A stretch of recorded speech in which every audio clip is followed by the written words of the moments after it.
extraño.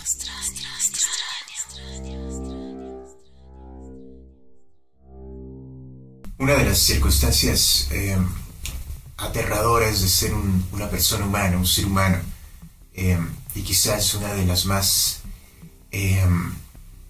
recurrentes en distintas etapas de nuestra vida, es la de el temor a ser nosotros mismos, o la necesidad incluso de ser nosotros mismos. Suena muy retórico, muy retórica la idea de ser una, porque, por lo menos en términos prácticos, uno es lo que es todo el tiempo, o al menos eso es lo que queremos pensar o nos gusta pensar. Hace algunos días veía en las redes sociales, que por cierto son uno de esos lugares en donde solemos constantemente estar afirmándonos como personas o tratando de encontrar afirmación a lo que somos como personas. Leí a un amigo mío, una persona sumamente inteligente, por cierto, de esas personas que uno no puede sino respetar por su trabajo y por sus ideas. Leía que intentaba justificar la forma en la que había tenido su cabello, quizás se había hecho una perforación en la oreja, qué sé yo. Y lo hacía utilizando un término que, por cierto, he escuchado mucho últimamente, que es el término chavorruco. En México se utiliza este término para generalizar o estereotipar a las personas que se visten como se vestían cuando eran jóvenes, ¿no? Este intento de justificación de esta persona en torno a su apariencia me llevó a pensar justamente en la idea de la generalización o la idea de la estereotipia, ¿no? En este ejercicio que hacemos de prefigurar o preconfigurar la imagen que tenemos de las personas, y quizás también la imagen que tenemos de nosotros mismos y que intentamos proyectar hacia otras personas, y esa necesidad como de resumen, ¿no? de atajo que representan las generalizaciones. A veces es desalentador en términos generales porque uno esperaría un poco más de la inteligencia humana, es decir, uno esperaría que las personas afirmaran su inteligencia o afirmaran su afán por conocerse o por conocer a los demás a través de otros recursos. Sin embargo, la verdad es que la mayor parte del tiempo estamos acudiendo a esos atajos, a esa especie de facilitador que es el estereotipo y que es la generalización, ¿no? Sobre todo cuando no queremos dedicarle demasiado tiempo a lo que sea o a quienes sea que estemos analizando, ¿no? Y quizás porque no nos interesan las personas en lo particular, cuando no en lo general. No nos resulta suficientemente interesante lo que estamos analizando, por lo tanto lo encasillamos o lo ponemos en un cuadrito muy pequeño, ¿no? Y lo condenamos a vivir en ese cuadrito y nos condenamos a nosotros a ver a esa persona o a ese sujeto, lo que sea que estemos analizando, en ese único cuadro, ¿no? Y pensando en eso me encontré con una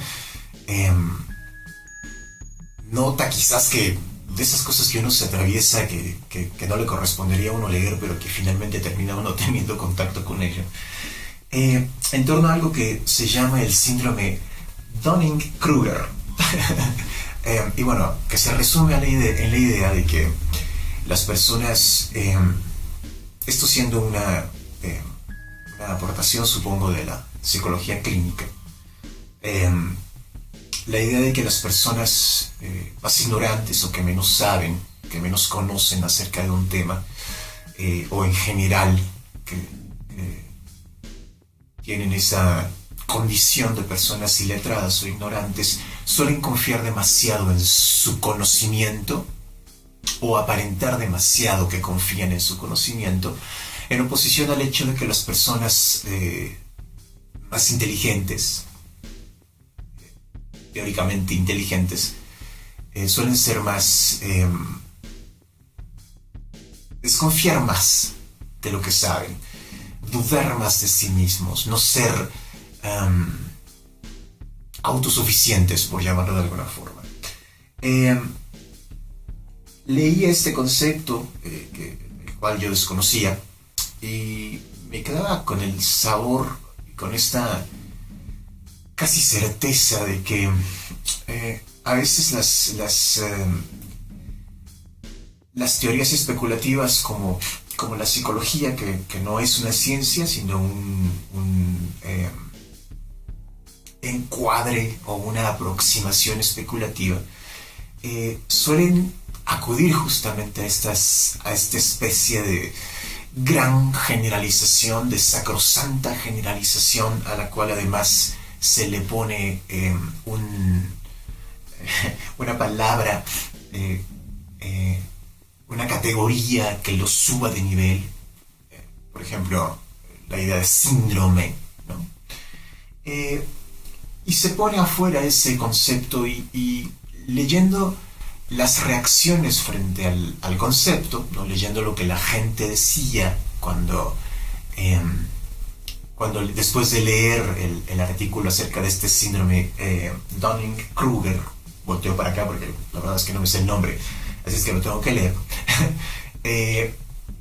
Era muy curioso porque la mayor parte de la gente comenzaba a enumerar una serie de cosas que encajaban perfectamente en esa generalización. Qué sé yo, los políticos, algún miembro de la academia, ¿no?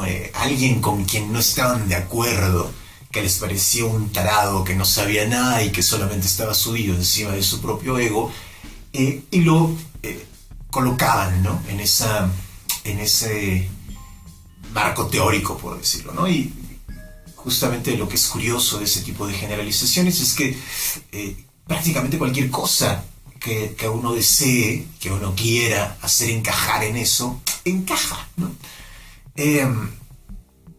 Quizás valdría la pena recordar que las generalizaciones no son... nos ayudan a categorizar las cosas, ¿no? Tenemos que recordar que lo que por lógica, o lo que la lógica nos dice, es que una generalización tiene que tener una idea contenedora, es decir, una idea que encierre a una serie de individualidades, pero también necesita individualidades que sean contenidas en esa generalización, ¿no? Y esas individualidades se definen justamente por lo que son, no por lo que representan en común o lo que tienen en común con los demás, sino por lo que son en sí mismas, ¿no? Y cuando uno acude al estereotipo o a la generalización en la forma en la que lo hacemos actualmente, solemos hacerlo al revés, ¿no? Solemos poner, de alguna manera, restarle la individualidad a las personas y ponerles un nombre o una etiqueta y negar su individualidad, por lo regular no con un fin muy noble, no tratando de aportar nada a la discusión, sino al contrario, tratando de disminuir o de invalidar a las personas por lo que sea que queramos invalidarlas, ¿no? Ya sea por su apariencia, o por sus creencias, o por sus actitudes, o por, en fin, lo que sea que estemos tratando, o por la razón por la que sea que estemos tratando de descalificarlos, ¿no? Por ahí me recordaba un poco también un libro muy interesante, aparte muy peculiar, como casi todos los libros de Marshall McLuhan, que se llamaba El cliché arquetipo, en donde McLuhan, bueno, aparte de muchísimas cosas relacionadas con los medios de comunicación y con, en fin, toda una serie de cosas, de categorías analíticas que exploraba en el libro, él hablaba de que una de las labores de los artistas, curiosamente, decía él, en un momento en el que todas las culturas están aportando a un diálogo universal todos sus clichés y todos sus arquetipos, es decir, todos esos hitos culturales que las culturas ponen para establecer un diálogo entre ellas mismas y, digamos, en el entendimiento de la humanidad, decía que se generaba una anarquía cultural, la llamaba él. No estoy muy de acuerdo con el término porque usaba una palabra anarquía en ese contexto. Quizás lo que él quería decir era que había un caos cultural, ¿no? De esos malentendidos que hay todavía en torno a esa palabra. Pero decía que en medio de ese caos cultural, los artistas tenían la labor, o una labor muy importante, como de elucidación, como de aclaramiento de qué constituye un cliché, qué constituye un arquetipo.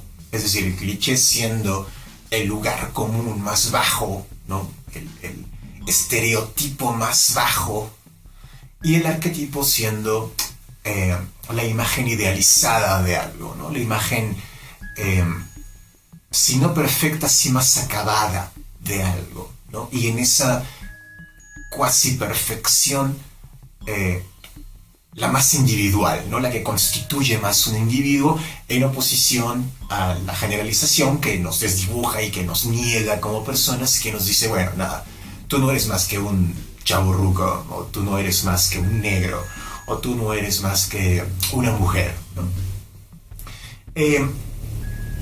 Y él dice que la única forma de elucidar eso es entendiendo que todos esos conceptos navegan o dialogan todo el tiempo entre ellos, y los unos se convierten todo el tiempo en los otros, ¿no?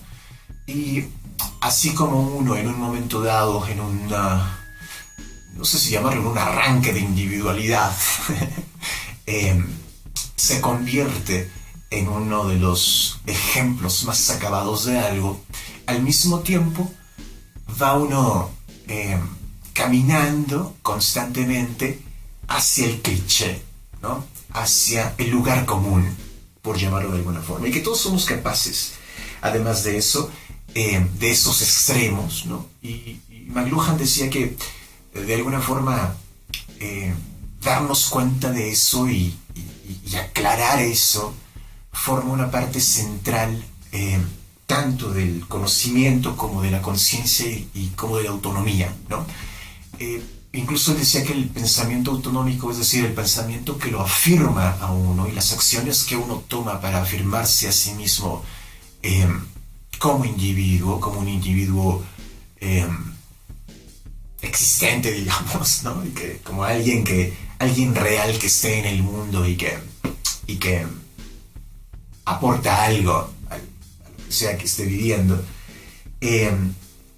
pasaba justamente por darse cuenta de esa ambigüedad, ¿no? De esa posibilidad, pero al mismo tiempo de esa realidad de convertirse al mismo tiempo entre el ejemplo más acabado, la versión más acabada de uno mismo, y la versión más barata, por llamarlo de alguna forma, la versión más chabacana de uno mismo. Y bueno, nada, me resulta muy curioso y supongo que a lo que va toda esta divagación, en donde me gustaría terminar toda esta divagación, es que tendríamos que recordar, y es como una especie de deber en este momento en donde estamos teniendo diálogos muy intensos, muy violentos, diría yo, en torno a los temas más diversos, algunos de los más complejos que pueda haber y algunos de los más pedestres que pueda haber. Obviamente me refiero a los diálogos que tenemos sobre todo en el ámbito del internet y en el ámbito de las redes sociales y en el ámbito, qué sé yo, de esto mismo que estamos haciendo ahora, comunicándonos a través de esta plataforma o de cualquier otra. Quizás habría que recordar que estas generalizaciones que utilizamos no están muy lejos, no nos ponen muy lejos de ciertas cosas que son esencialmente negativas y esencialmente jodidas, ¿no? Y esencialmente deleznables en el momento en el que estamos viviendo y que aparte desafortunadamente parecen estar allí, parecen estar muy presentes y muy vivas, ¿no? Como son particularmente el racismo, como son particularmente la segregación, como es este odio organizado contra grupos específicos o contra religiones específicas, en fin, contra personas que por alguna razón son prejuzgadas primero por lo que son, simplemente por cierta circunstancialidad que las define, ¿no? Sea el lugar que los vio nacer, o sea la religión que profesan, o sea la cultura de la que vienen, lo que sea, y obviamente todo lo que ello conlleva o todas las consecuencias que ello tiene, ¿no? Que esa estereotipación, perdón, tiene como consecuencia, ¿no? Que son, bueno, las cosas que estamos empezando a ver y que ya hemos visto en la historia humana antes, ¿no? Hay un psicólogo muy famoso que se llama Daniel Katz, que justamente escribió muchísimo al respecto de los estereotipos, particularmente en el ámbito de lo racial, pero su análisis perfectamente entra en cualquier otra cosa, ¿no? En cualquier otra categoría. Y él decía que la estereotipia tiene como consecuencia ineludible primero el prejuicio, ¿no? Es decir, una vez que uno acepta un estereotipo o que lo procura, ¿no? O que lo usa o que lo incorpora a su lenguaje o a sus diálogos o la forma de dialogar que tiene uno con las personas, automáticamente está uno subrayando un prejuicio y alentando un prejuicio, ¿no? Y lo que él decía es que, bueno, el camino irremediable, el destino irremediable de eso es la discriminación, que sería la forma activa de la estereotipia, ¿no? La forma, el resultado final o el producto final de la estereotipia, o en este caso la estereotipia convertida ya no en un pensamiento, sino en una acción, ¿no? Y bueno, uno siempre se pregunta, o al menos a mí me pasa preguntarme, ¿qué diría yo, qué respondería yo frente a alguien que me quiere estereotipar? Ustedes observarán que por mi apariencia soy fácilmente generalizable, ¿no? Se me puede poner en un grupo, como además nos ocurre a todos, ¿no? Como le ocurre a la mayor parte de las personas. Y uno se pregunta cuál sería la respuesta, y a mí me brincaba, me surgía la pregunta después de haber visto a este amigo mío justificándose en esos términos, no sé si justificándose pues, pero tratando de responder de alguna forma al hecho de ser estereotipado, ¿no? La primera respuesta que a mí se me ocurría sería esta, ¿no? Para quien esté viéndome, estoy levantando el dedo del medio de mi mano, ¿no? Levantar los hombros, pues, quizá, sería la forma decente de eso, ¿no? Pero se me ocurre también que, de alguna forma, la mejor respuesta es siempre tratar de alentar un diálogo un poco más complejo, ¿no? Tratar de aportar elementos, no necesariamente que nos ubiquen como un individuo, que eso creo que, nada, es una tarea compleja que, por otro lado, llevamos a cabo todos los días y que intentamos todos los días, no solamente como una lucha con los demás, sino capaz primordialmente como una lucha con nosotros mismos, pero sí tratando de llevar para adelante o de aportar o de ofrecer análisis un poco más complejos, un poco más sofisticados, tratando de no acudir a esos atajos, ¿no? Tratando de entender que los estereotipos y las generalizaciones son justamente eso, es una renuncia a la sofisticación, es una renuncia al análisis, es una renuncia a la oportunidad de sentarte y confrontar realmente algo, sea una persona, una circunstancia, y tratar de entenderlo y de analizarlo, pues, ¿no? Y de escucharlo en el caso que sea una persona, y de conocerlo, y de ese entendimiento sacar alguna conclusión, ¿no? Sacar alguna respuesta un poco más compleja, que casi siempre suelen ser mucho más constructivas y aportar mucho más que simplemente por cómo se ve una persona o por ciertas experiencias previas que hayamos tenido con personas con ese talante, ¿no? O por ciertas eh, eh, incluso conceptos que nos han metido la educación o nuestra cultura o el lugar del que venimos, reducir a las personas a un absurdo, reducirlas a la expresión mínima de sí mismos y al hacerlo negarlas de entrada y nada, de alguna forma vulnerabilizarlas, hacerlas vulnerables a ellas, pero quizás también hacerlos vulnerables a nosotros, en tanto esa clase de actitudes o esa clase de